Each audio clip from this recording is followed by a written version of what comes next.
Está muy preocupada. Pero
Ok, vamos a dar inicio a la sesión del día de hoy. Bienvenidos a todos a la segunda sesión del curso de Actualidades en Retinopatía Diabética, organizado a través de la UNAM y el Instituto de Oftalmología Conde de Valenciana. Este curso se realiza gracias a un proyecto PAPIT otorgado por DEGAPA UNAM con el número de IN 203-821, así como el proyecto de CONACYT, que es denominado Paradigmas de la Ciencia.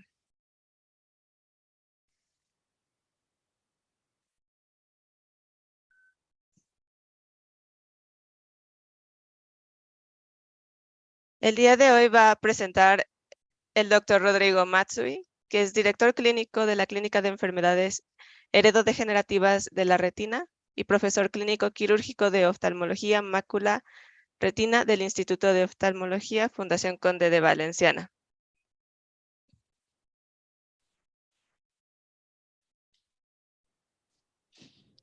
Y el tema es técnicas de estudio de la retina, imagen y función.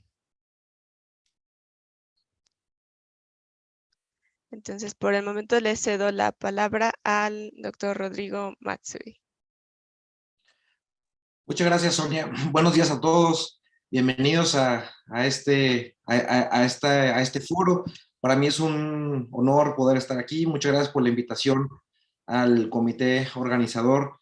Entonces, pues el tema que vamos a platicar el día de hoy es un poquito cómo es que abordamos desde el punto de vista funcional y sobre todo estructural la retinopatía diabética. Entonces vamos a comenzar con la presentación. Y como sé que hay mucha gente conectada que no está familiarizada tanto con oftalmología, vamos a irnos desde lo más básico hasta lo más avanzado. Entonces, la anatomía y función básica del globo ocular es importante entenderla.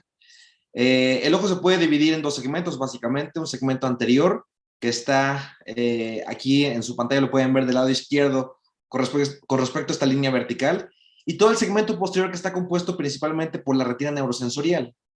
La parte central de la retina, que está aquí donde está mi cursor, se llama mácula. ¿Cómo podemos hacer que la gente, o cómo enfoca un ojo normalmente? Bueno, cuando queremos enfocar algún objeto, la luz que refleja ese objeto atraviesa el sistema óptico del ojo córnea cristalino y lo enfoca justamente en el centro de la mácula, y es la forma de poder enfocar de una forma adecuada las cosas que nos rodean.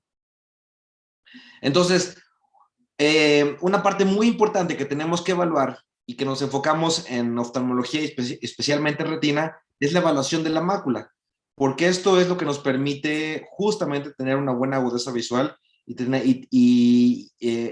tener marcadores tanto funcionales como estructurales de esta parte del globo ocular que nos permiten tener un buen funcionamiento de la retina. Entonces, ya localizados en esta parte, es importante mencionar ahorita de forma muy sencilla qué es lo que podemos aplicar en retinopatía diabética. Está desde la fotografía de fondo de ojo, que esto tiene implicaciones muy importantes, sobre todo, por ejemplo, ahorita con el tema de telemedicina. Hay centros donde se puede colocar fotografías de fondo de ojo, se toman fotografías de la mácula, eso se mandan a centros de lectura y eso permite tener diagnósticos vía remota, simplemente con una fotografía de fondo de ojo. Es el primer estudio que podemos evaluar. Y algo más específico que tenemos que recordar es la angiografía de retina con fluoresceína. Este es un estudio en el cual se inyecta un colorante por la vena y llega a la circulación retiniana y tomamos fotografías de tal forma que podemos ver las características vasculares de la retina. Más adelante vamos a ver las especificaciones, las ventajas y las limitaciones de esta técnica de diagnóstico estructural vascular principalmente. Tenemos la tomografía de coherencia óptica macular, que esto, para la gente que no está muy relacionada con la oftalmología, es un estudio muy, muy importante. Es prácticamente como tomar una biopsia en vivo, más adelante lo vamos a ver los detalles, pero estamos viendo cada capa celular de la retina y nos permite entender de una forma muy, muy específica los cambios retinianos a nivel estructural. Y tenemos la angiotomografía de coherencia óptica, que es la técnica más reciente que también se basa en reflectividades, como lo vamos a ver más adelante, y se complementa este estudio con las demás técnicas de diagnóstico. Entonces, básicamente, en retinopatía diabética tenemos que tomar en cuenta estos estudios principalmente estructurales para poder entender bien la vasculatura de la retina. Vamos a hablar rapidísimo un poquito de epidemiología, la importancia de por qué este foro está enfocado en retinopatía diabética. Se estima que más o menos 642 millones de pacientes con diabetes en todo el mundo en 2040. Es un problema muy importante de salud pública. Es la causa número 1 de ceguera irreversible en la población productiva y se estima que un 30% de los pacientes diabéticos tendrán algún grado de retinopatía diabética en algún momento de su vida. Esta es una clasificación que nos ayuda a entender el grado de severidad de la retinopatía diabética, pero básicamente, para fines prácticos, lo que hay que recordar es que la podemos dividir en una fase no proliferativa y en una fase proliferativa. La fase proliferativa significa cuando hay una alteración isquémica muy importante, que eso genera algo que se llama neovascularización de retina, que es la formación de neovasos, y eso puede originar pues muchos de los problemas que originan la disminución de la visión de los pacientes. Entonces, básicamente, como les dije, podemos dividirla entre no proliferativa y proliferativa. Y es muy importante esto. En cualquiera de estas fases se puede presentar algo que se conoce como edema macular diabético. El edema macular diabético, y eso es pregunta de examen siempre, es la principal causa de baja visual en pacientes con retinopatía diabética. Y eso se puede presentar en cualquier fase de la enfermedad, desde fases no proliferativas hasta fases proliferativas. Entonces, ¿qué es lo que podemos ver clínicamente? Por ejemplo, con una fotografía de fondo de ojo o una exploración oftalmológica en consultorio, podemos encontrar, por ejemplo, estos pequeños puntos de color rojo, de bordes bien delimitados, que se conocen como microaneurismas. Podemos encontrar otros hallazgos como, por ejemplo, hemorragias en flama, se ven como lesiones hemorrágicas de forma más difusa y representan hemorragias a nivel superficial de la retina. Podemos encontrar exudación lipídica en cualquier parte de la retina y cuando afecta el centro de la mácula, que está aquí señalado con mi cursor, disminuye la visión de forma muy, muy significativa. podemos encontrar tortuosidad vascular, que nos habla de la isquemia que existe a nivel de retina. Y bueno, la cuantificación de estos hallazgos nos permite clasificar a la enfermedad en una fase no proliferativa leve, moderada donde hay más cambios, severa donde prácticamente está involucrada prácticamente toda la región macular en los 4 cuadrantes de la retina, y cuando pasamos ya a una fase proliferativa, como ven aquí, lo que está dentro del círculo blanco es un ramillete de neovascularización. Se forman neovasos en respuesta a la isquemia que está presente en los pacientes diabéticos, y bueno, esto origina pues una condición que pone en riesgo muy importante la visión de los pacientes. Y la proliferativa avanzada, donde ya prácticamente hay un desprendimiento de retina, y estos casos son siempre quirúrgicos y son muy complejos de resolver. Que digo, en otro día se hablará del manejo ya específicamente de la retinopatía diabética. Pero bueno, algo muy importante, alguien que se encuentra en una fase severa, no proliferativa severa, tiene un riesgo de 14% a un año de llegar a una fase avanzada, y de un 60% en 5 años de llegar a una fase avanzada. Es decir, es muy, muy importante el diagnóstico oportuno de la gente con retinopatía diabética, el screening de los pacientes diabéticos para poder pues ofrecer una prevención efectiva y que no lleguen a esta fase avanzada donde ya hay una pérdida de visión muy, muy importante. Entonces, ¿cuál es el abordaje diagnóstico de los pacientes diabéticos con retinopatía diabética? Bueno, lo primero es una evaluación clínica en el consultorio. Hay que hacer una exploración oftalmológica completa, donde se lleva a cabo la toma de agudeza visual, que es un biomarcador funcional muy, muy importante. Podemos cuantificar exactamente cuánto está bien el paciente. Acuérdense que en oftalmología la agudeza visual es como la presión arterial para los cardiólogos, ¿no? O la frecuencia cardíaca. Es el signo vital más importante que podemos medir en el consultorio. Entonces, la evaluación clínica es muy importante y debemos hacer una evaluación de la retina bajo dilatación pupilar. Entonces, de aquí podemos clasificar a los pacientes en diferentes rubros. El primer escenario es un paciente que tiene una buena agudeza visual, en los cuales no hay neovascularización, no hay GNV, significa glaucoma neovascular. Bueno, estos pacientes simplemente está indicado el control metabólico y un seguimiento estrecho para evitar complicaciones asociadas a la retinopatía diabética. Otro escenario es cuando hay una buena agudeza visual, pero ya hay neovascularización o glaucoma neovascular. Bueno, en este caso, el tratamiento es una panfotocoagulación, que no vamos a entrar en detalles porque eso se verá en otro tema. Pero el escenario más frecuente es este, donde hay una mala agudeza visual, es decir, el biomarcador funcional, que es la visión, está alterado. El paciente no puede ver 20/20. Acuérdense que 20/20 en oftalmología es la visión perfecta. Y eso es justamente el escenario donde tenemos que abordarlo con los estudios estructurales, principalmente, que nos permiten entender exactamente por qué el paciente no está viendo de forma adecuada. Entonces, ese es el escenario más común que nos encontramos en la práctica clínica. Entonces, ¿cuáles son las causas de disminución de agudeza visual en los pacientes diabéticos? Existen varias. Desde la catarata, que eso se soluciona de una forma muy, muy efectiva. Algo que se conoce como isquemia macular, que es la presencia, o más bien la ausencia de perfusión a nivel del centro de la mácula, que eso evidentemente disminuye la visión. El desprendimiento de retina, que se conoce como desprendimiento de retina traccional, es cuando se forma un tejido a nivel de la cavidad del ojo y eso jala la retina y la desprende. Es como si se formara un chicle, hagan de cuenta, sobre la retina, se contrae este chicle y desprende completamente la retina. Eso es una indicación ya de cirugía para los pacientes. Y lo más frecuente, el edema macular diabético.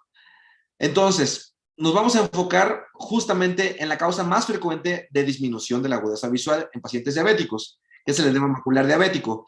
¿Esto a qué se refiere? Es el engrosamiento de la retina neurosensorial asociado a un aumento en la permeabilidad vascular. Y es justamente aquí donde tenemos la mayor aplicación de los estudios de los cuales voy a hablar a continuación.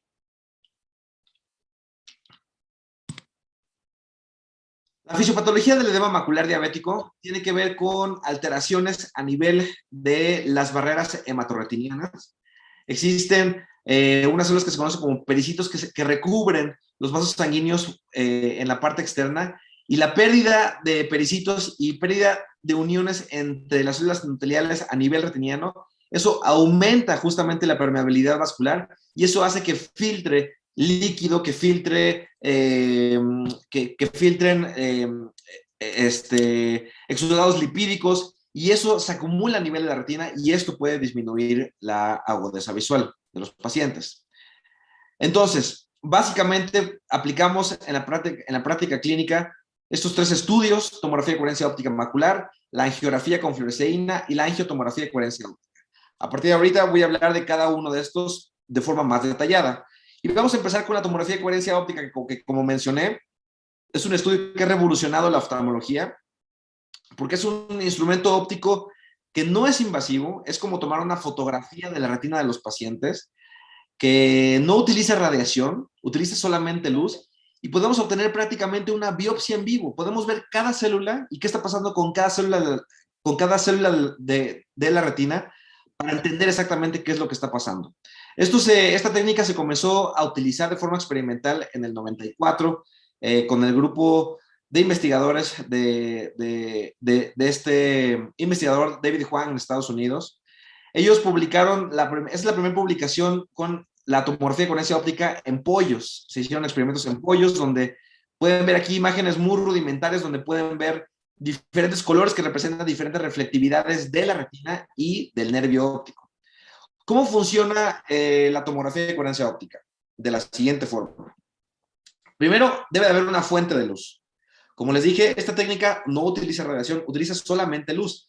El ojo tiene la particularidad, y eso es muy interesante, como es el único órgano que tenemos en el cuerpo humano que está hecho para que entre directamente la luz, entonces podemos tener técnicas de diagnóstico que no utilicen radiación, solamente luz, ya que pues, el ojo permite la entrada de luz. Entonces, la fuente de luz, tenemos un desdoblador de este haz de luz, tenemos un espejo de referencia, dos espejos de referencia y un sensor. ¿Qué es lo que sucede? La fuente de luz emite un rayo de luz que va dentro del ojo. El desdoblador, digamos que divide el haz de luz hacia el espejo de referencia y el otro haz se dirige directamente a la retina, y el reflejo de esto es captado por el sensor. Entonces, de esta forma podemos obtener un patrón de interferencia que nos permite tener una imagen con base a reflectividades de la retina. Y esta es una imagen típica de una tomografía macular. Para la gente que recuerda sus rotaciones en oftalmología, como estudiantes de pregrado, acuérdense que siempre una pregunta típica es: a ver, dime las 10 capas de la retina. Bueno, pues no es una pregunta necia, realmente es una pregunta que tiene una implicación clínica muy importante, ya que podemos realmente desde el punto de vista clínico correlacionar las 10 capas de la retina y todas las células con base en estas reflectividades que vamos a ver en un momentito. Entonces, este estudio básicamente detecta reflectividades de la luz y se clasifican en altas y bajas reflectividades. Esta es otra forma de expresar la tomografía de coherencia óptica, que es una escala de colores. En la práctica casi siempre utilizamos escala de grises. Esta es justamente la retina, son las capas de la retina, que va desde la capa de fibras nerviosas, en la capa más superficial de la retina, hasta la capa de fotorreceptores, la coroides, la esclera, que es en la parte más externa. Y esto se correlaciona perfectamente bien con la tomografía de coherencia óptica. Acuérdense que la foviola, que es el centro de la mácula, es la zona de mejor agudeza visual. Hay menos capas celulares que en todo lo demás en la retina. Entonces, las reflectividades nos permiten identificar cada capa de la retina. Por ejemplo, esta capa más roja significa que refleja más luz. Entonces tiene mayor reflectividad. Es la capa de fibras nerviosas. Después de ahí viene una capa celular, una capa de núcleos celulares, que se conoce como la capa de células ganglionares. Después viene una capa de conexión, que es la capa plexiforme interna, la cual conecta las células ganglionares con la capa nuclear interna. Después viene la capa plexiforme externa, que es esta como línea más amarilla, que conecta la capa nuclear interna con la capa nuclear externa, que se ve como más oscura, como ven aquí. Después viene la capa limitante externa, y luego viene una línea muy, muy refléctica, muy, muy roja, que es la línea elipsoide. Y finalmente viene la última capa, que es el complejo EPR membrana de Bruch. Aquí, ¿qué les llama la atención? Vean cómo las capas que representan los núcleos de las células es decir, estas células ganglionares, nuclear interna y nuclear externa, que están principalmente conformadas por los núcleos de las células, son menos reflécticas, es decir, reflejan menos la luz y por eso se ven como más oscuritas. ¿Esto por qué se da? Porque los núcleos de las células absorben más la luz, la reflejan menos, y eso hace que la tomografía de coherencia óptica se vea como capas más hiporreflécticas. Y las capas de conexiones celulares que están conformadas por conexiones mielinizadas, reflejan mucho más la luz y eso se ve como capas más hiperreflécticas. Entonces, este es el fundamento de la tomografía de coherencia óptica. Y que hay una perfecta correlación, como ven aquí con la imagen histológica, los núcleos celulares se ven más hiporreflécticos, las capas de conexiones se ven más hiperreflécticas y nuevamente una capa de núcleos celulares se ve más hiporrefléctico y así. Esa es la lógica de la tomografía de coherencia óptica. Entonces, capas hiporreflécticas representan capas de núcleos celulares, excepto el epitelio pigmentado de la retina, y capas hiperreflécticas representan capas de conexiones celulares. Esto es como clave para entender el fundamento de la tomografía de coherencia óptica macular. Entonces, haciendo una recapitulación, los núcleos celulares representan o absorben más la luz y se ven más hiporreflécticas, y las capas de conexiones representan o se ven como capas más hiperreflécticas en la tomografía de coherencia óptica. Y ya existe una nomenclatura internacional donde podemos clasificar cada una de las capas hiperreflécticas o hiporreflécticas de la retina. Como ven aquí, no voy a entrar en detalles de esto, pero prácticamente todas las zonas de la retina las podemos estudiar a nivel histológico. Y es justamente aquí la aplicación a nivel justamente de, o en el contexto de un edema macular diabético, que más o menos se presenta en un 6% de la población diabética total, lo cual representa, como ya mencioné anteriormente, la principal causa de baja visual.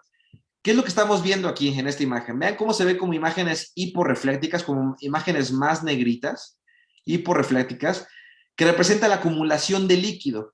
Y vean cómo viene esta capa hiperrefléctica, se levanta en esta zona y otra vez disminuye, pero está asociado a una zona hiporrefléctica que está justamente por debajo de la fovea. Es líquido subretiniano y líquido interretiniano, ¿correcto? Entonces, cuando tenemos este hallazgo, este engrosamiento a nivel de la mácula, podemos integrar el diagnóstico de edema macular diabético. Ustedes pueden preguntar, ¿se puede diagnosticar el edema macular diabético desde un punto de vista clínico? Sí se puede en algunas ocasiones tener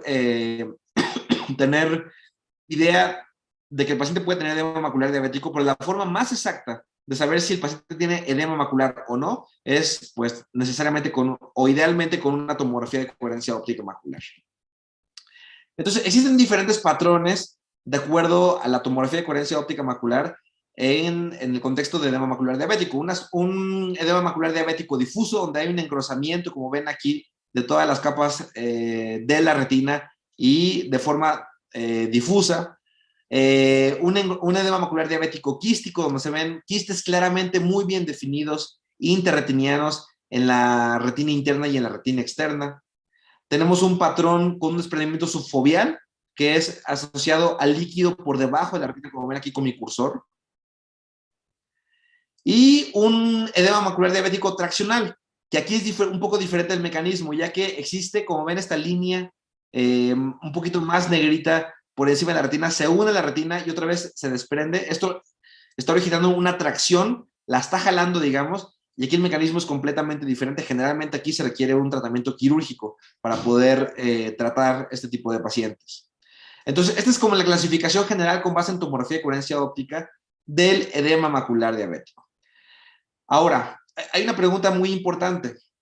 Lo que vemos en la tomografía se conoce como biomarcadores de OCT. OCT es, por sus siglas en inglés, tomografía de coherencia óptica. Entonces, la pregunta es, ¿existen biomarcadores en el OCT, en el contexto de edema macular diabético, que permiten predecir la evolución y respuesta al tratamiento de los pacientes diabéticos? Es decir, nosotros como oftalmólogos, especialmente como especialistas en retina, podemos saber qué paciente tiene mejor pronóstico o no en el contexto de edema macular diabético. La respuesta es sí. Hay muchos estudios que pueden identificar biomarcadores específicos en el edema macular diabético, que podemos obtener bastante información y vamos a ver algunos importantes.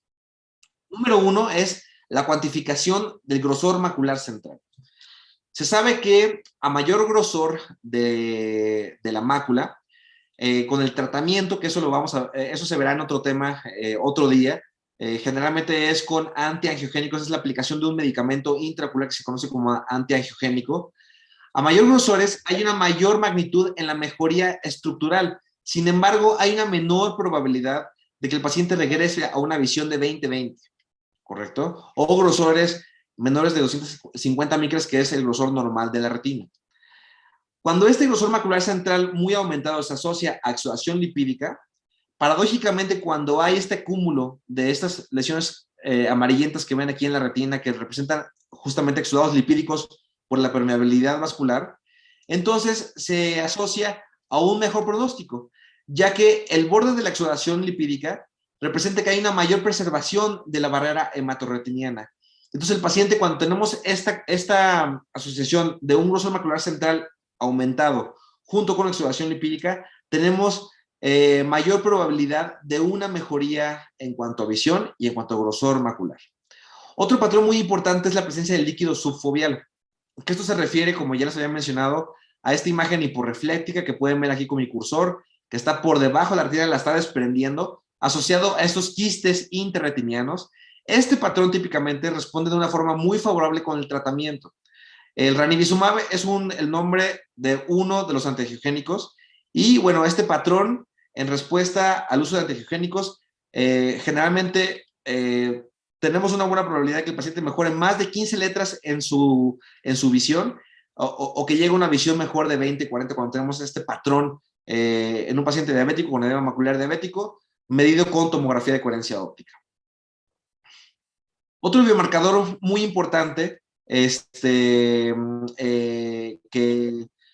bueno, es el mismo patrón de líquido subfoveal, pero que también se ha visto que con otro tratamiento que se conoce como implante de dexametasona, es literalmente inyectar un implante que libera dexametasona durante un tiempo prolongado. También se ha visto que este patrón típicamente responde muy bien al implante de dexametasona. Entonces, en conclusión, el líquido subfoveal es un biomarcador de buen pronóstico en cuanto a la respuesta al tratamiento. Ahora, la pregunta es, ¿por qué el experimento subfoveal puede responder mejor al tratamiento? Y la respuesta tiene que ver mucho con, bueno, varios estudios, este es uno de ellos, donde se ha cuantificado, por ejemplo, la cantidad de citocinas inflamatorias con diferentes patrones en la tomografía de coherencia óptica, con diferentes patrones de edema macular diabético. Y se ha visto que en el patrón del líquido subfoveal hay mayores niveles de interleucina 6 y un factor que se conoce como factor de crecimiento derivado del endotelio, que responden de forma muy favorable al tratamiento, ya sea con antiangiogénico o con el implante de dexametasona. Por eso, esta es una de las teorías por las cuales este patrón tomográfico responde de una forma muy adecuada al tratamiento con antiangiogénicos o implante de dexametasona. Otro biomarcador muy importante es la línea elipsoide. Esta línea elipsoide representa una capa hiperrefléctica, como podemos ver aquí, con mi cursor y las flechas están señalando esta línea. Esta línea representa probablemente el biomarcador más importante de preservación estructural a nivel de la retina. ¿Y por qué? Básicamente lo que significa es la función a nivel de los fotorreceptores. Acuérdense que la retina está conformada por dos tipos de células, principalmente conos y bastones. Y estos conos y bastones tienen una zona alta en mitocondrias, que justamente da la reflectividad altísima a este nivel. Cuando hay pérdida de la línea elipsoide prácticamente en cualquier patología de retina, entonces hay pérdida de la visión y muchas veces es irreversible esta pérdida de la visión. Entonces se relaciona con esto que les decía, es una zona específicamente en el fotorreceptor rica en mitocondrias que refleja mucha luz y por eso se ve muy delimitada como una línea altamente hiperrefléctica. Entonces, la línea elipsoide es muy importante cuantificarla en un paciente con edema macular diabético. Aquí tenemos 3 imágenes. Vean cómo este paciente prácticamente se pierde completamente entre estas dos líneas, entre estas dos flechas blancas. No hay línea elipsoide detectable. Y aquí mucho menos. Aquí hay una degeneración quística muy importante. Esta imagen hiporreflética intraretiniana, que son quistes, y pérdida completa de la línea elipsoide. Entonces, aquí, en este caso, obviamente, la imagen que está rodeada por este rectángulo representa la imagen que tiene mayor preservación de línea elipsoide y evidentemente esto se asocia a una mejor respuesta al tratamiento y a una mejoría importante en la agudeza visual. Otro hallazgo importante en la tomografía de coherencia óptica es lo que se conoce como DRIL o desorganización de la retina interna. Y es muy importante entender cómo dividimos a la retina entre retina interna y retina externa. Esto lo vamos a retomar un poquito más ahorita que hablemos de la angiografía con fluoresceína, pero básicamente la retina interna va desde aquí, que es la capa nuclear interna, hasta la capa de fibras nerviosas, y la retina externa es todo lo que está por debajo de esto. Entonces, la desorganización de la retina interna, que se conoce como DRIL, se puede cuantificar en los pacientes. Vean este caso, donde prácticamente no vemos ninguna diferencia en la retina interna, se ve como muy homogéneo en la reflectividad de la retina interna.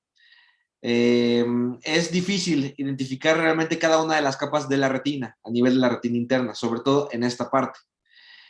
A diferencia de otra imagen, de otro paciente que tiene edema macular diabético, donde vean cómo sí podemos ver aquí una parte un poquito más hiperrefléctica, un poquito más hiporrefléctica, es decir, podemos ver de forma un poquito más detallada la organización o la laminación de la retina interna. Entonces, bueno, este hallazgo de poder identificar las capas de la retina interna se asocian a un mejor pronóstico visual y a una mejor respuesta al tratamiento. Otro hallazgo importante son los puntos hiperreflécticos interretinianos, que se ven como puntitos blancos o puntitos negros en este caso. Les digo, depende de la escala de colores que se utilice para ver la tomografía de coherencia óptica. Estos puntos hiperreflécticos interretinianos se han hecho estudios donde se ha identificado que representan básicamente el acúmulo de apolipoproteínas que pueden estar en la retina externa o en la retina interna. Y la presencia justamente de estos puntos hiperreflécticos interretinianos se asocian a una peor respuesta funcional y estructural de la retina con tratamiento, por ejemplo, con dexametasona. Entonces, el hallazgo de estos puntos hiperreflécticos interretinianos significa que el paciente tiene mayor permeabilidad vascular y probablemente no va a responder de forma adecuada al tratamiento que se verá en otra sesión, ¿no? Y también como en este caso, que vemos cómo después del tratamiento hay una atrofia de la retina importante y obviamente esta atrofia del centro de la retina se asocia a una disminución de la visión de los pacientes. Y finalmente también podemos encontrar puntos hiperreflécticos a nivel de cavidad vítrea. Estos puntos hiperreflécticos a nivel de cavidad vítrea se ha encontrado que probablemente representan células inflamatorias que están flotando en la cavidad vítrea y por encima justamente de la retina. Esto también se puede cuantificar con la tomografía de coherencia óptica y bueno, eso también representa un biomarcador de una peor respuesta al tratamiento. Entonces, estos son de forma muy resumida como hallazgos que podemos hacer o de un abordaje un poquito más específico en un paciente diabético con edema macular diabético por medio de la tomografía de coherencia óptica macular. Y esto se debe de complementar muchas veces con dos estudios que son diferentes, ahorita los vamos a ver, pero que nos aportan información complementaria para poder tener el entendimiento adecuado de qué es lo que está pasando en el paciente diabético. Entonces, vamos a hablar primero de la angiografía con fluoresceína. Y para entender este estudio que básicamente evalúa la parte vascular de la retina, tenemos que recordar que existen compartimentos vasculares a nivel de retina. Más allá de las capas celulares, ahora vamos a hablar de los compartimentos vasculares. La retina interna está vascularizada por la arteria central de la retina. Y como mencioné anteriormente, la retina interna va desde la capa nuclear interna hacia arriba, ¿correcto? Y la retina externa se nutre por medio de la difusión de la circulación coroidea. La retina externa es completamente avascular, se nutre por difusión y la retina interna sí se pueden identificar específicamente vasos sanguíneos y las ramas de la arteria central de la retina. Entonces es bien importante entender esto para entender la diferencia sobre todo entre la angiografía con fluoresceína, que es lo que nos aporta, y la angiotomografía de coherencia óptica, que vamos a ver en un momento. Entonces, haciendo un como zooming en la vascularización de la retina, es importante entender que hay un plexo superficial vascular, un plexo intermedio a nivel de la retina interna y un plexo profundo. Y ya hasta la retina externa podemos encontrar la coriocapilares. Entonces, estas son las 4 capas que podemos evaluar con estas técnicas de diagnóstico estructural, específicamente vascular, y que va a ser muy importante si entendemos la fisiopatología del edema macular diabético, que hay un aumento en la permeabilidad, pues va a ser muy importante en muchos casos, tanto para el diagnóstico como para el tratamiento de los pacientes, como vamos a ver en un caso clínico al final de esta sesión. Entonces, la angiografía con fluoresceína, como mencioné al principio de la plática, consiste básicamente en inyectar un colorante por la vena en el paciente, se dilata previamente la pupila y se toman fotografías de cómo se va llenando la vasculatura de la retina con este colorante, con la fluoresceína, como vemos en este pequeño video. Entonces, aquí la particularidad de la angiografía con fluoresceína es que básicamente estamos evaluando el plexo vascular superficial de la retina. Debido a la fluorescencia que se genera con este estudio, nos bloquea la imagen del plexo intermedio, del plexo profundo y casi siempre a nivel de coriocapilares. Por eso, este estudio básicamente lo que evalúa, y es muy importante recordar esto, es el plexo vascular superficial de la retina. Si hacemos una comparación, bueno, o para recordar pues todos los plexos vasculares de la retina, pues bueno, recordar que la angiografía solamente ve el plexo vascular superficial y la angio-OCT, que vamos a ver más adelante, podemos evaluar cada uno de los plexos vasculares de la retina, incluyendo coriocapilares. Entonces, ¿qué es lo que encontramos en la angiografía con fluoresceína? Vean esta imagen, donde ya prácticamente se llenaron arterias y venas de la retina con la fluoresceína, tomamos las fotografías y vemos cómo hay estos puntos, perdón, me regreso, estos puntos hiperfluorescentes bien localizados en toda la región macular, que involucran varios de ellos la región foveal, que es esta parte de la región foveal, es justamente el centro de la mácula. Entonces, una forma de clasificar el edema macular diabético es cuando identificamos uno o pocos puntos de fuga bien identificados, como por ejemplo en este caso.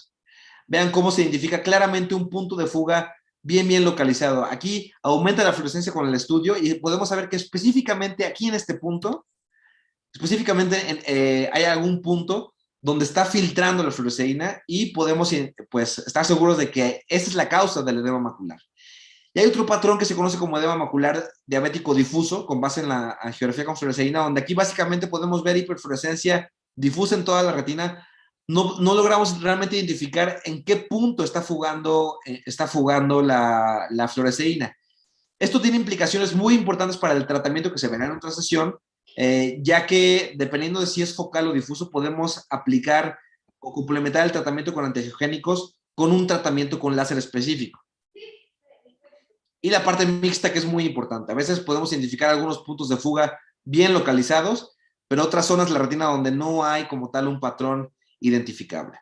Entonces, el patrón focal se refiere a que un microneurisma, que seguramente ya lo vieron en la parte de fisiopatología de la retinopatía diabética, acuérdense que el primer hallazgo es la presencia de microneurismas, ¿no? Donde se debilita la capa vascular, y esto rompe la pared vascular y fuga un microneurisma. Entonces, el punto focal, como ven aquí, podemos identificar en etapas tempranas del estudio, se ve como una zona hiperfluorescente puntiforme, y en etapas más tardías vemos cómo estos puntos que están aquí están filtrando la fluoresceína. Entonces, estamos seguros de que estos puntos que están en esta zona, identificados en etapas tempranas, son los puntos específicamente de filtración de la fluoresceína.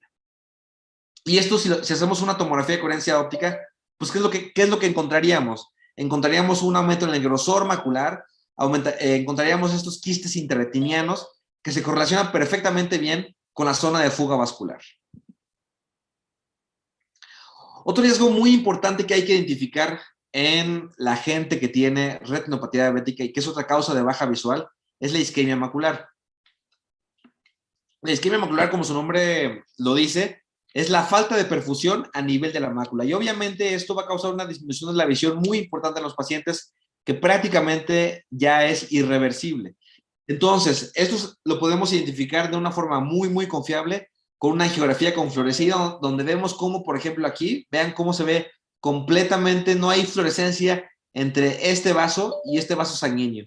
Esto quiere decir que hay completa isquemia en esta parte y que involucra el centro de la visión, o sea, involucra el centro de la mácula, involucra la fovea, y esto evidentemente se traduce en una disminución de la visión irreversible de los pacientes. Afortunadamente no es tan frecuente encontrarlo, pero es otra causa que tenemos que tomar en cuenta como una causa de baja visual en un paciente diabético, ¿no? Aquí estoy delimitando con esta línea roja la zona de isquemia macular, que como les digo, esto baja la visión de forma muy, muy importante.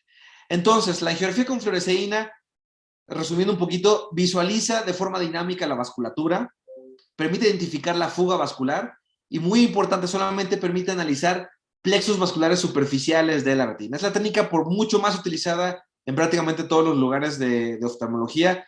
Yo les diría que es la técnica clásica que se utiliza en muchos lugares, pero idealmente debería ser complementado con una angiotomografía de coherencia óptica, que es lo que vamos a ver ahorita. ¿Esto a qué se refiere? Bueno, este es un estudio que básicamente nos permite identificar los cambios vasculares de la retina, pero se basa en el mismo principio de la tomografía de coherencia óptica.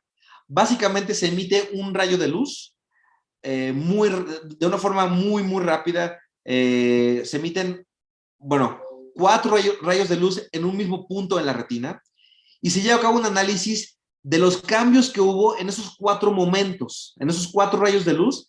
Se analiza qué es lo que cambió en ese momento. Pues, ¿qué es lo que cambió?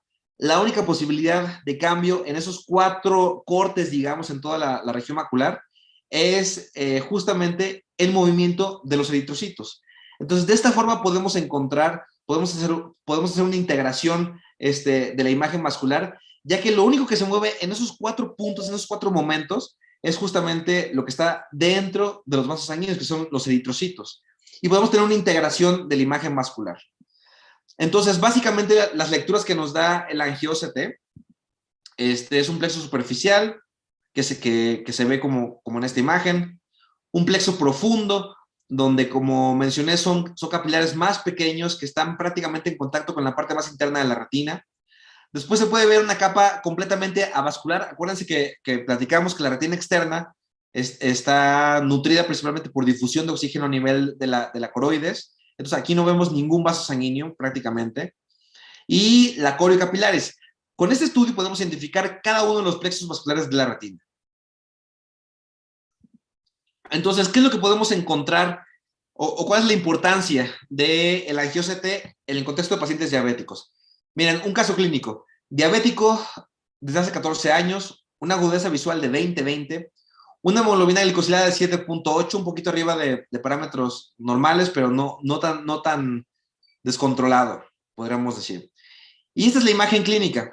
¿Alguien de ustedes diría que tiene alguna alteración esta imagen de la retina con base en lo que ya platicamos, lo que podemos encontrar de microaneurismas, de exudación lipídica? Pues prácticamente yo les diría es una mácula aparentemente sana, ¿correcto?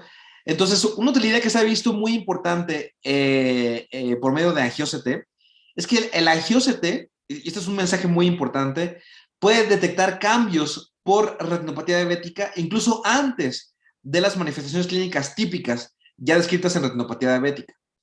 Específicamente, ¿qué? Se han hecho estudios, de hecho hicimos un estudio importante en el Instituto Conde de Valenciana, donde se evaluaron a sujetos sanos, se cuantificó los diferentes plexos vasculares de la retina con angio-OCT en sujetos sanos, sin diabetes, sin ninguna patología sistémica. Se cuantificó esta zona, el centro que se conoce como la zona vascular foveal, comparado con pacientes diabéticos sin retinopatía diabética identificable. Y vean cómo muchos de ellos se encontró que el angio-OCT es capaz de detectar cambios estructurales incluso antes de las manifestaciones clínicas que podemos identificar con una evaluación clínica o con una fotografía clínica.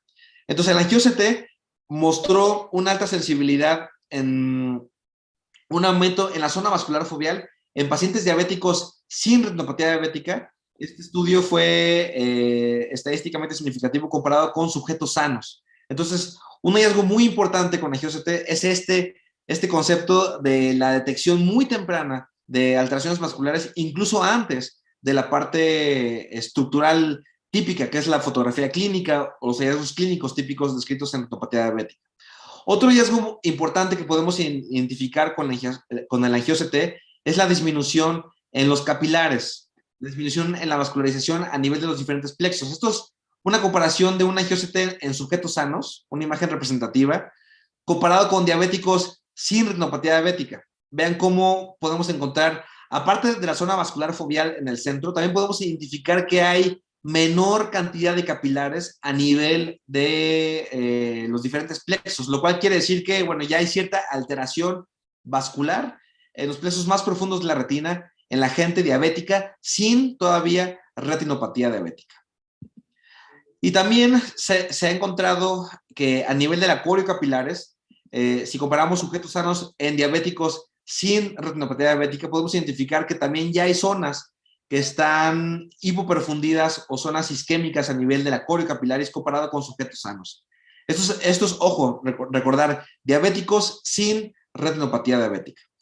Y eso también se puede correlacionar, la perfusión de la coriocapilaris, con pacientes que tienen diferentes grados de severidad en retinopatía diabética. Por ejemplo, aquí comparamos un diabético sin retinopatía diabética con respecto a un paciente diabético con retinopatía diabética no proliferativa severa. Vean cómo hay hay más zonas de hiporreflectividad en la coriocapilaris en este grupo de pacientes. Es decir, se correlaciona con la severidad del paciente. Y otra utilidad de este estudio es el diagnóstico de la neovascularización retiniana.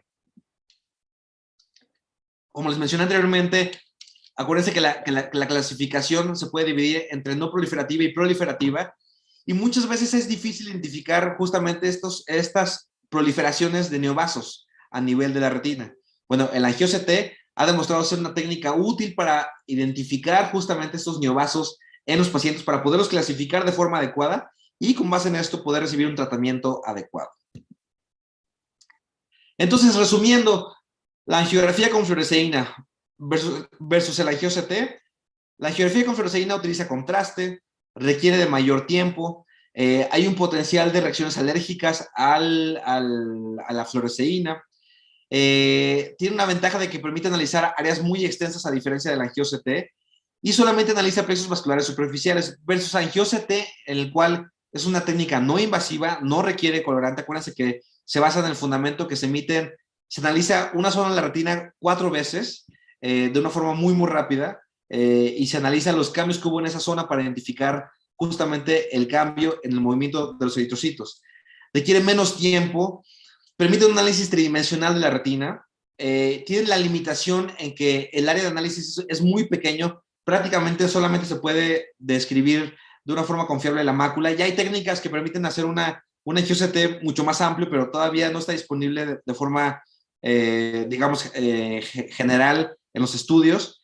Y la gran ventaja es que puedes analizar plexos vasculares superficiales, intermedios y profundos e identificar, como ya mencioné, cambios en pacientes diabéticos, incluso antes de que tengan las manifestaciones clínicas típicas de retinopatía diabética. Entonces, esto es como una comparación, un cuadro que tienen que recordar. Pueden tomar un screenshot a la pantalla para que les quede muy clara la diferencia entre una y otra técnica.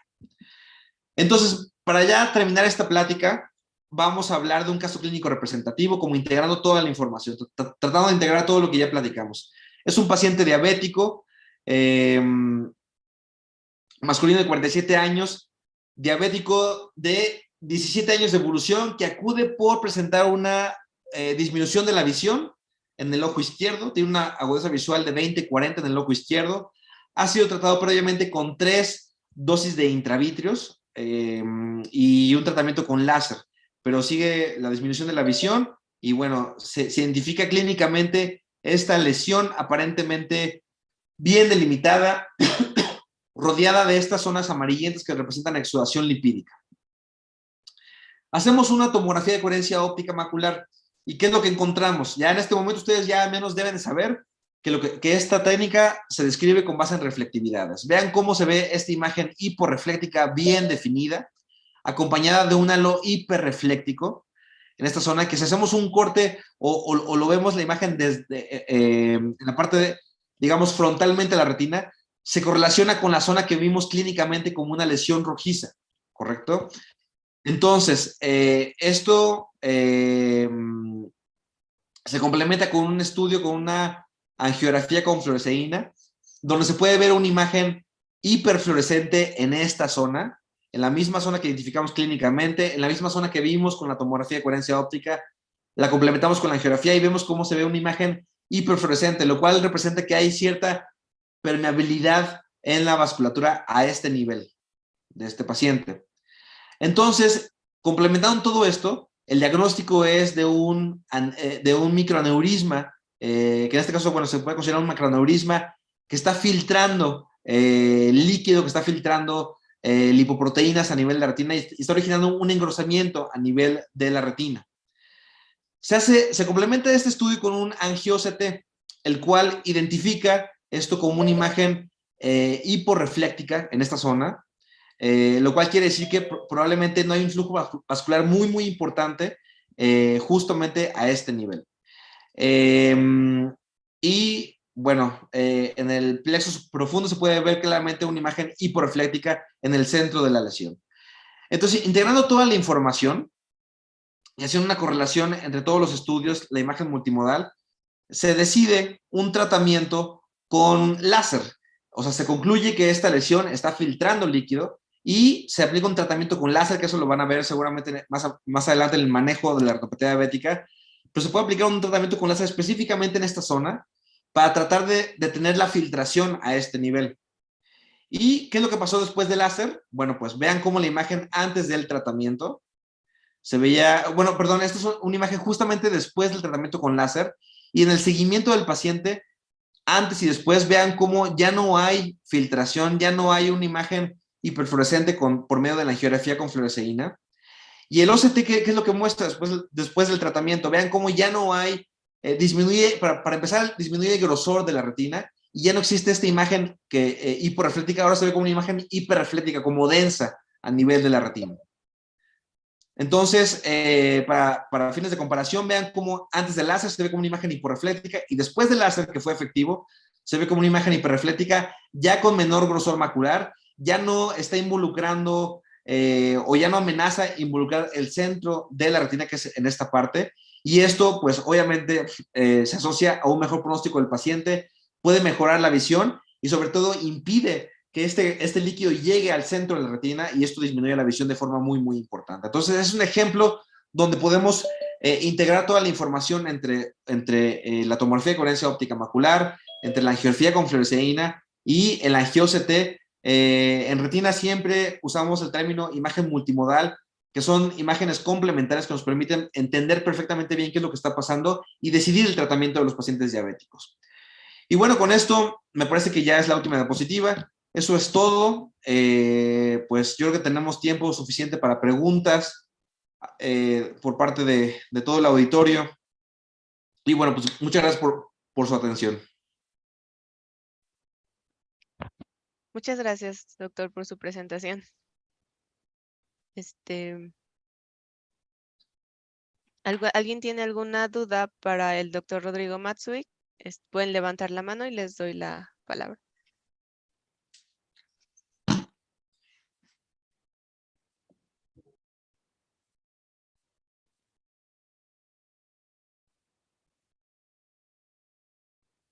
O que lo escriban en el chat. Aquí Hola, tengo uno. ¿me oyen? Sí, ¿Sí me oyen? sí. Sí. Gracias, Rodrigo, muchas gracias. La plática fue fenomenal para los fines de este curso. A mí me deja con muy buen sabor de boca. Yo quiero hacer una pregunta muy puntual, nada más para que yo tenga claro. Angiografía y OCT en términos de retinopatía diabética son, no, me quedó la duda, no sé si son excluyentes o son complementarias. Muy buena pregunta, muy buena pregunta. Son definitivamente complementarios. O sea, el OCT, lo que evaluamos son las capas celulares de la retina. Podemos ver, por ejemplo, cuantificar el grosor de la retina, podemos ver el patrón de edema macular diabético que tiene el paciente, pero no podemos identificar la vasculatura de la retina como tal. Entonces, para eso tenemos que complementarlo con la angiografía con fluoresceína o el angio-CT muchas veces para poder tener tanto información estructural como tal de la retina, saber qué tanto está engrosada, pero también saber ese engrosamiento, ¿de dónde proviene? O sea, ¿dónde está filtrando los vasos sanguíneos? Y la única forma de saber eso es con la angiografía con fluoresceína. Entonces, la respuesta son complementarios.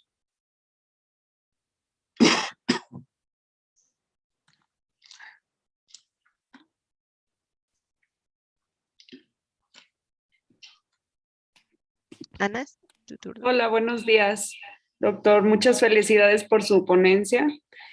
Tengo una pregunta. Decía que la diferencia en una fluorangiografía normal a una fluorangiografía de OCT, la fluorangiografía con OCT tenía una limitación en el área estudiada. Sí. ¿Sí? Esto quiere Sí. decir que al utilizar este aparato tenemos que ver por secciones o solo se ve alguna sección.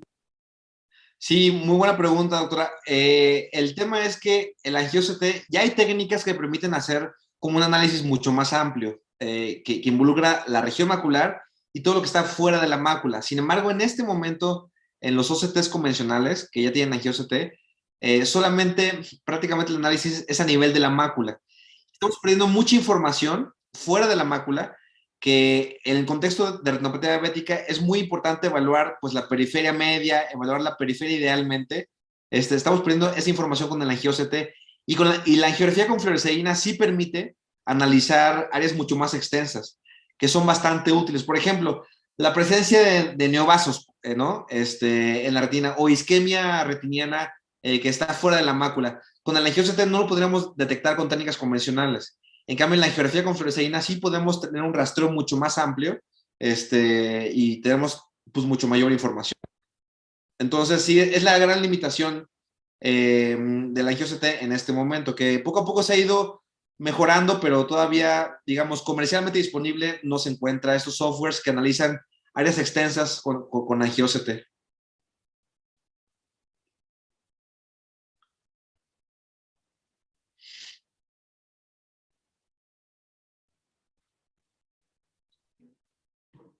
Perdón, es que no podía yo sola volver a activar el audio. Entonces, de acuerdo a su experiencia, en una retinopatía diabética, siempre o la mayoría de los casos habría daño primero en el plexo interno, porque al nosotros primero estar analizando el plexo interno con fluorangiografía, antes quiere decir que hay más daño ahí o que se observa más daño en ese plexo. Sí, en el plexo profundo, con angio-OCT, que fue lo que platiqué en la presentación, pues se han encontrado que los cambios vasculares son incluso antes de que clínicamente identifiquemos un paciente que tiene ya datos de retinopatía diabética. O sea, y esto se ha visto solamente en la región macular, pero no se ha podido ver si estos cambios son reproducibles a nivel más periférico. Pero sí, o sea, los primeros cambios vasculares, gracias al angio-OCT, se ha identificado que son a nivel de plexo vascular profundo y son los más tempranos. Ahora, ¿qué implicación tiene esto en el tratamiento? Pues probablemente en este momento no hay como tal una indicación de tratamiento en alguien que tiene alteración en el plexo vascular profundo medido con angio-OCT, que no tiene ningún dato de retinopatía diabética. Probablemente la única implicación sería, bueno, este paciente tiene riesgo de desarrollar más rápido retinopatía diabética, pero no hay como tal una implicación clínica importante más allá del seguimiento del paciente. Ok, muchas gracias, doctor. Perdón.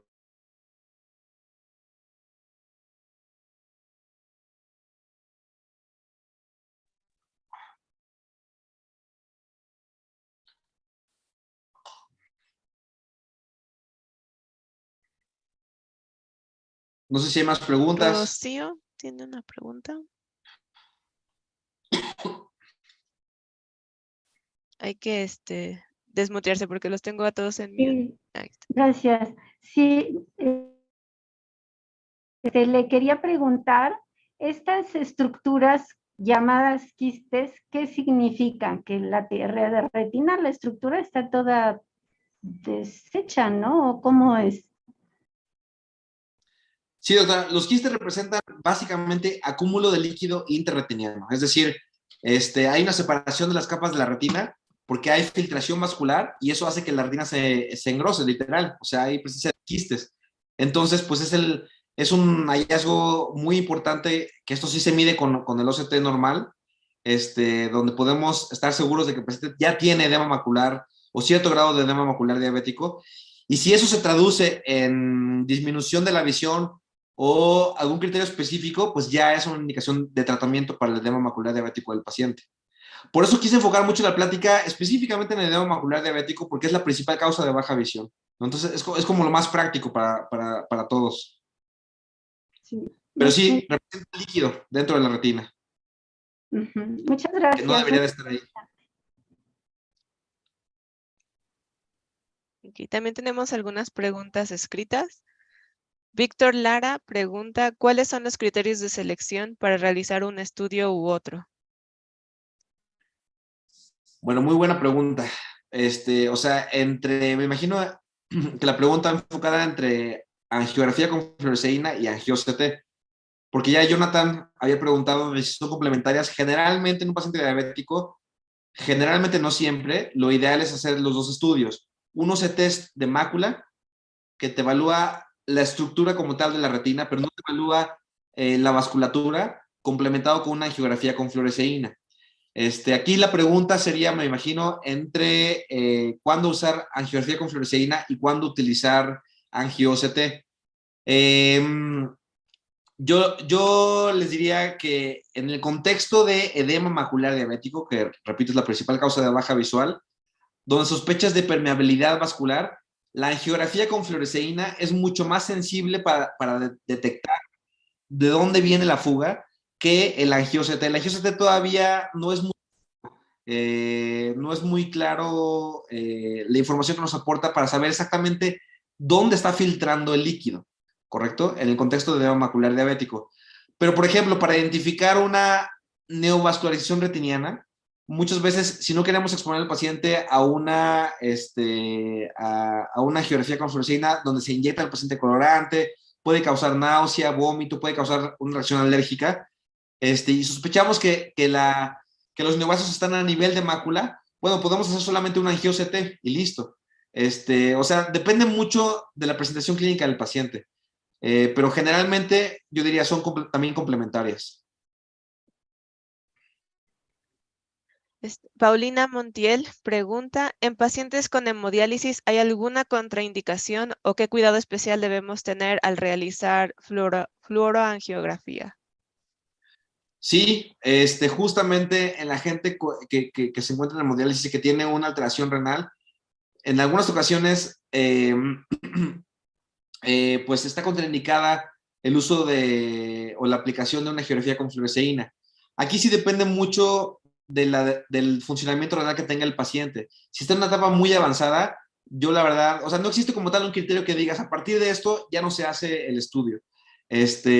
Pero cuando ya hay un daño renal importante, la verdad es que muchos clínicos preferimos ya no realizar una angiografía con fluoresceína, o también lo que se puede hacer a veces es diluir el colorante para solamente inyectar muy poco colorante y poder hacer el estudio, pero esto sí es un poquito, yo diría, empírico, y depende de la práctica de cada especialista en retina. Rocío Spencer pregunta, y acorde a su experiencia en un paciente diabético, para su estudio de base, ¿a los cuántos años de ser diabético se deben realizar estudios de imagen? Bueno, para esto ya hay guías. Si en el caso de los diabéticos tipo 1, no está indicado como tal una evaluación en el momento del diagnóstico. Está indicada una evaluación a los 5 años de que se diagnosticó al paciente con diabetes tipo 1. En el caso de diabetes tipo 2, el momento en que se diagnostica la diabetes, en ese momento está indicado una evaluación, al menos una evaluación clínica. Y ya hablando de la parte de estudios complementarios, pues yo les diría, idealmente, o sea, una fotografía clínica puede ser suficiente al principio, pero cuando ya hay cierta disminución de la visión, es cuando generalmente ya se indica el uso o la aplicación de un OCT de mácula, angiografía con fluoresceína, o que ya sospecha de algún daño importante a nivel de retina. Ahí es cuando ya se complementa con los estudios. Pero las guías dicen eso, diabetes tipo 1 a los 5 años del diagnóstico, y diabetes tipo 2, en el momento del diagnóstico deben de acudir a una revisión oftalmológica. Y ya con base en esa revisión oftalmológica se decide si requiere un estudio complementario o no.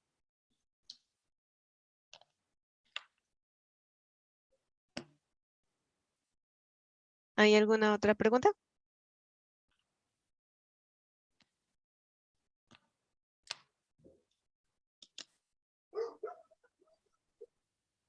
María Esther Alonso Zapata pregunta, ¿cómo buscamos esas guías?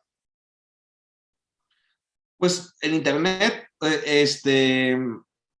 si gustan, yo se les puedo mandar para que ustedes la compartan me imagino que tienen el contacto de todos. Ujú. Les mandamos las guías para que lo tengan todos. Ok, perfecto. ¿Tienen alguna otra pregunta? Pueden levantar la mano o pueden escribirla.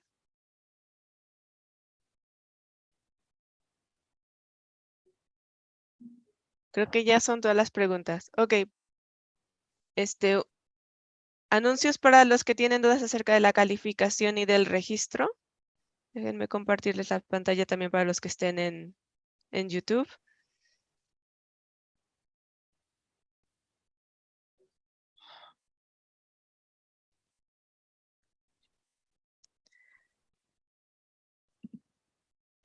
Para obtener su constancia, tienen que haber confirmado su asistencia a este link que está en el código QR o a este link que les acabo de enviar al chat.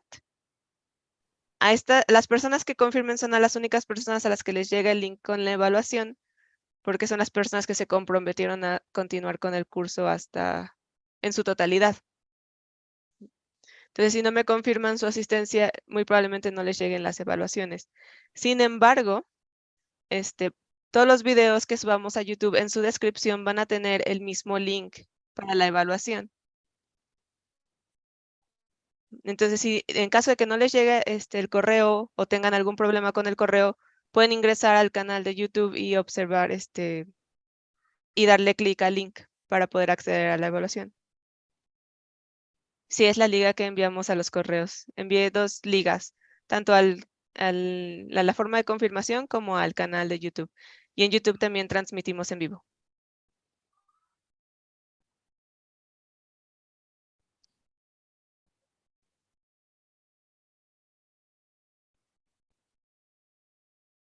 Sí, las clases quedan grabadas en YouTube.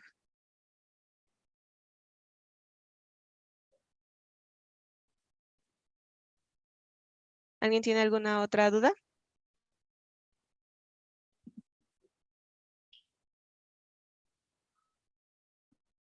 No, si ya confirmaron, no es necesario que lo vuelvan a hacer. Bueno, gracias, ¿me escuchan?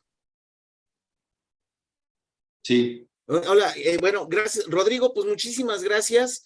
Te damos las gracias por esta excelente plática, de verdad, fue una excelente plática. Va a haber un montón de dudas, seguramente nos las llegarán a preguntar a nosotros.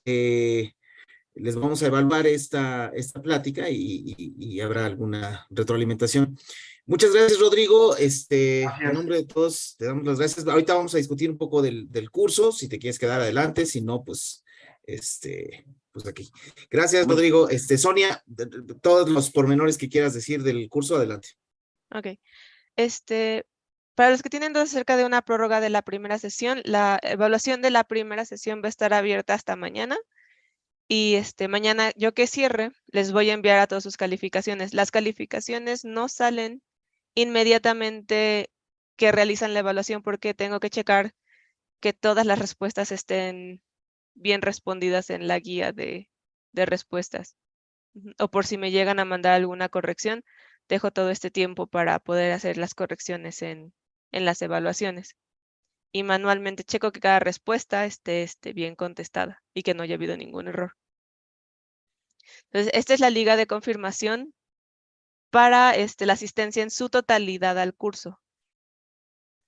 Esta liga les pide que confirmen su correo porque tuve problemas con algunos correos en donde estaban mal escritos, entonces no llegaban, pero no tengo forma de comunicarme con ustedes. Entonces, chequen bien que sus correos estén muy bien escritos que sean los correos que chequen constantemente para que lleguen las evaluaciones. En caso de que no vean el correo de la evaluación a partir de mañana, chequen en el correo la carpeta de spam, porque puede llegar ahí.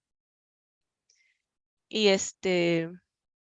y si no les llega el correo, el link de la evaluación, en los videos de YouTube de cada sesión estoy colocando los links para las evaluaciones. Entonces pueden checar el video en YouTube nuevamente por si tienen alguna duda para su evaluación y pueden acceder a la evaluación desde el video de YouTube.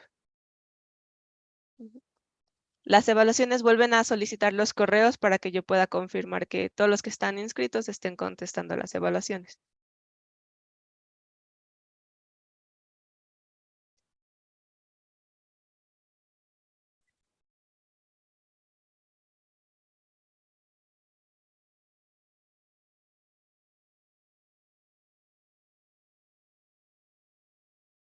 Ok, ahorita les regreso. Esta nada más les voy a decir.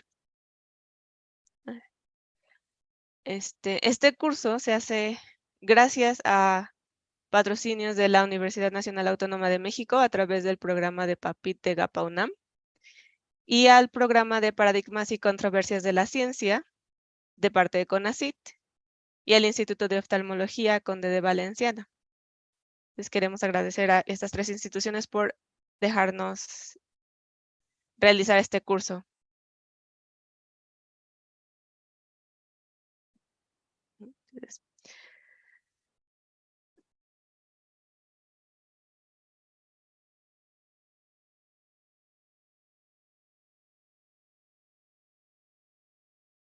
Sí, aunque no puedan acceder a la sesión en Zoom, pueden verlo en YouTube y mientras confirmen su asistencia y realicen todas sus evaluaciones, sí tienen derecho a su constancia.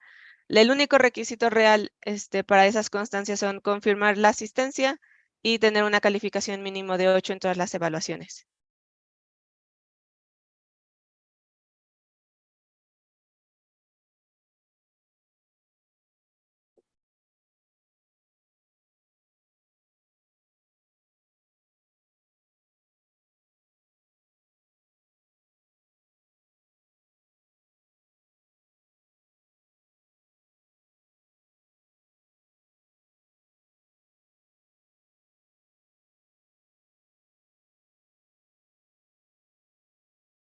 Es un promedio de todas las calificaciones. Si llegas a tener menos de 8 en una, pero tienes 10 en otra, se puede compensar.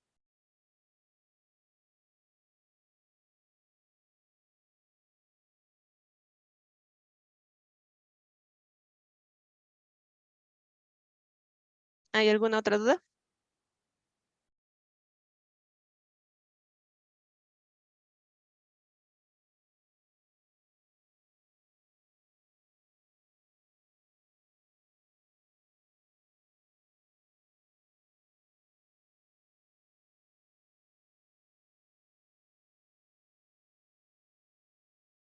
Ok, creo que ya no hay más dudas. De cualquier cosa, en los videos de YouTube, en las ligas que ya les envié, voy a colocar el otro correo donde se pueden comunicar con nosotros para cualquier otra duda acerca de evaluaciones o los horarios de los cursos. No, se dan constancias al final del curso. Es una constancia por la totalidad del curso.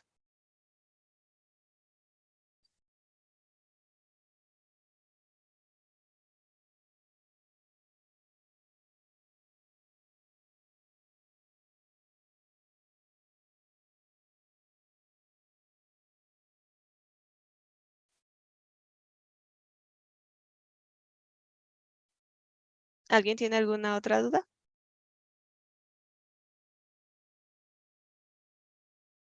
Ok. Entonces,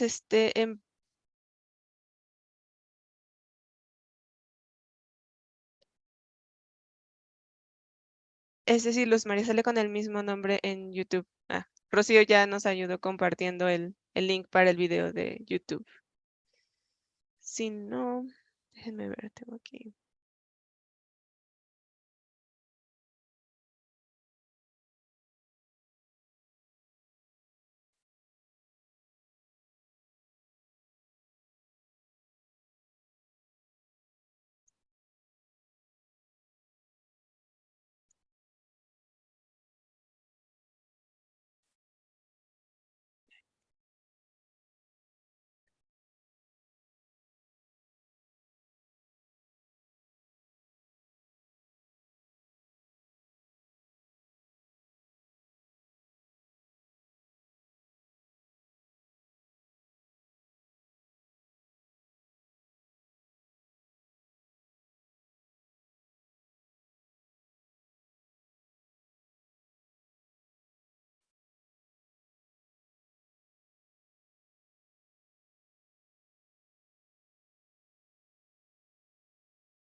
Bueno, entonces los veo la siguiente semana. Cualquier duda, comuníquense con nosotros a través del mail.